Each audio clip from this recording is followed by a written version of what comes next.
Olá pessoal, tudo bem com vocês? Então aqui nessa aula a gente vai falar sobre função do segundo grau, né, que é a função quadrática, e a gente vai falar sobre o estudo do sinal da função quadrática, tudo bem? Bom, o que seria esse estudo do sinal da função quadrática, pessoal? É o seguinte, aqui está a definição, né, estudar o sinal da função, f de x que é ax quadrado mais bx mais c, é determinar os valores de x que tornam a função positiva, que tornam a função negativa e que tornam nula a função.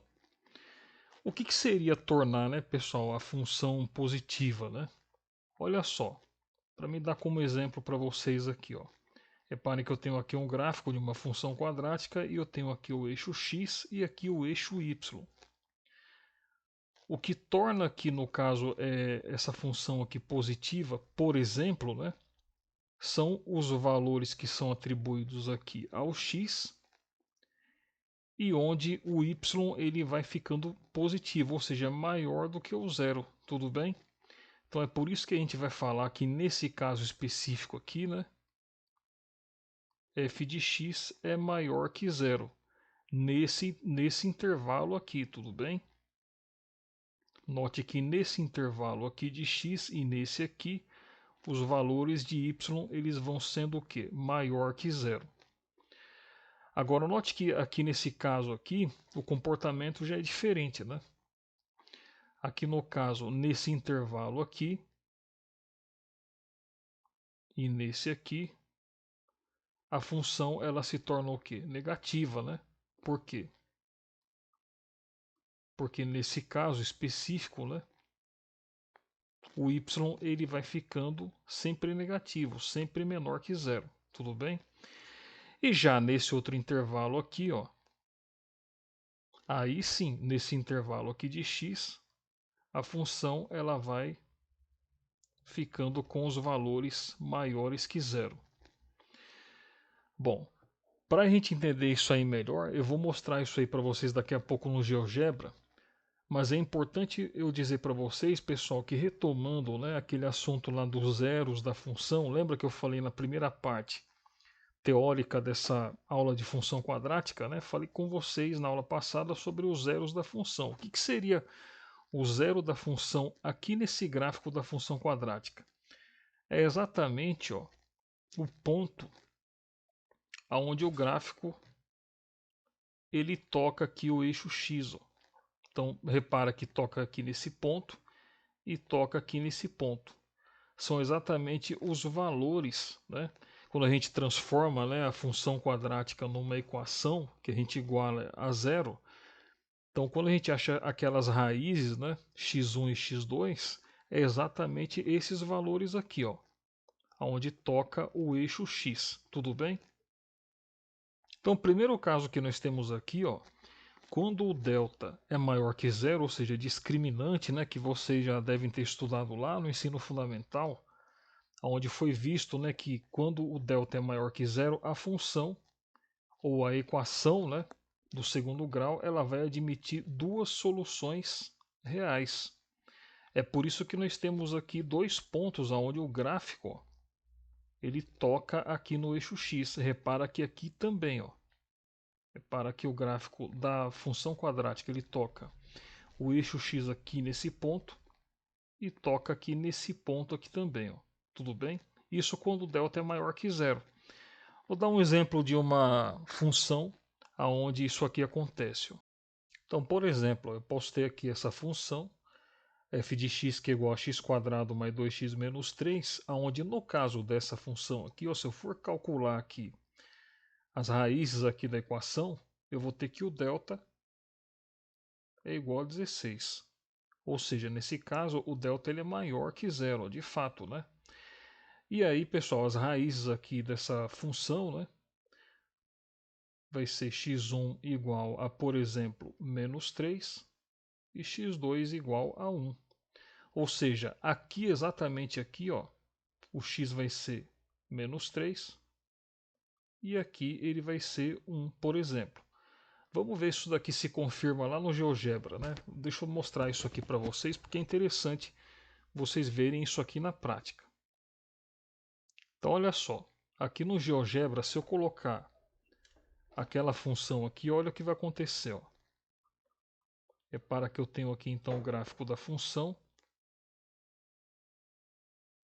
E olha só, como eu tinha dito para vocês, né, as raízes da função serão essas aqui, ó, o -3 e o 1. Repara que o gráfico da função ele toca exatamente o eixo x aqui, ó, nesses pontos aqui, tudo bem? Agora pegando um exemplo para vocês, né, quando o delta é maior que zero, mas aí o gráfico tem a concavidade voltada para baixo. Então vamos ver, por exemplo, temos aqui então essa função, né, f de x que é igual a -4x² mais 4. Nesse caso aqui, o delta, pessoal, também vai ser maior que zero. Tudo bem? E aí, os zeros da função, aqui nesse caso aqui, vão ser os seguintes. Ó. Eu vou ter aqui o -1 e aqui o +1 aqui nesse ponto. -1 nesse e +1 nesse ponto aqui, com a concavidade voltada para baixo. Por quê? Porque o sinal aqui do coeficiente que está ligado à variável que é elevado ao quadrado é negativo. Bom, vamos colocar aqui essa função lá no GeoGebra para a gente verificar o comportamento da função, do gráfico, né? Vamos lá ver. Bom, colocando aqui então, nós vamos ter o seguinte, ó. Repara, ó, f de x que é igual a -4x² mais 4. Então o gráfico que está aparecendo aqui é esse. Então reparem, ó. Reparem que o gráfico ele corta aqui o eixo x exatamente aqui no x igual a -1 e o x igual a +1. Então esses daqui são os zeros da função. Tudo bem? Então é por isso que é dito, né, que quando o delta é maior que zero, então a função ela vai admitir dois valores reais, né, ou seja, os zeros da função, que quando a gente calcula lá a equação do segundo grau, então para esse caso aqui a gente vai obter x1 igual a -1 e x2 igual a 1. Então esse aqui é o primeiro caso. Então vamos agora para o segundo. Então o segundo caso seria esse, né? Quando delta é igual a zero, a função ela vai admitir duas raízes reais. Bom, vamos pegar como exemplo então essa função aqui, ó. Temos aqui, ó, f de x que é igual a x² mais 6x mais 9. Esse aqui, pessoal, é uma função aonde o delta vai ser exatamente igual a zero. E daí, como esse coeficiente ele é positivo, né, ou seja, é 1, a concavidade vai ser voltada para cima. E pelo fato do delta ser igual a zero, a função ela vai ter apenas duas raízes reais, mas que têm o mesmo valor. Por isso que está dizendo aqui que são iguais. Ou seja, o gráfico ele vai tocar o eixo x somente em um ponto aqui. Ó. Tudo bem? Repara que isso acontece tanto nesse primeiro exemplo aqui, quando a concavidade está voltada para cima, como nesse outro exemplo aqui, ó, quando a concavidade está voltada para baixo. Então, vamos pegar aqui essa função e vamos colocar lá no GeoGebra para a gente ver o que vai acontecer. Então, olha só. Colocando ali a função, olha só o que aconteceu. Então, repara que o gráfico da função, ó, como o delta é igual a zero, então ela vai ter duas soluções, tudo bem? Todas as duas vai ser -3. Ou seja, o gráfico aqui da função ele vai tocar aqui o eixo x apenas nesse ponto aqui, ó. Tudo bem? Então, finalmente, agora vamos para o terceiro caso. Então, nesse terceiro caso, né, é quando o delta ele é menor que zero. Tudo bem? Então, nesse caso, pessoal, a função ela não admite raiz real. O que isso significa? Significa, em termos de gráfico da função, que o gráfico da função ele não vai tocar o eixo x em nenhum ponto. Então, repara que isso acontece com um gráfico com a concavidade para cima e também com a concavidade para baixo, tudo bem? Repara que nesses dois casos aqui, o gráfico da função ele não toca o eixo x. Isso ocorre porque o delta é menor que zero. Então, pegando aqui um exemplo de uma função onde isso aqui ocorre. Então, está aqui, ó, a gente tem aqui f de x que é igual a x² mais x mais 4. Então, nesse caso aqui, o delta ele vai ser menor que zero. Ou seja, a função ela não vai ter raiz real, tudo bem? Não vai ter zero da função nesse caso aqui. Então vamos colocar aqui essa função lá no GeoGebra para ver o comportamento do gráfico. Então tá aqui, ó, colocando aqui exatamente aquela função, né? Olha o que acontece, ó. Reparemos que temos aqui o gráfico da função, tudo bem? E repare que o gráfico, ele em nenhum momento ele toca aqui o eixo X. Isso acontece por quê?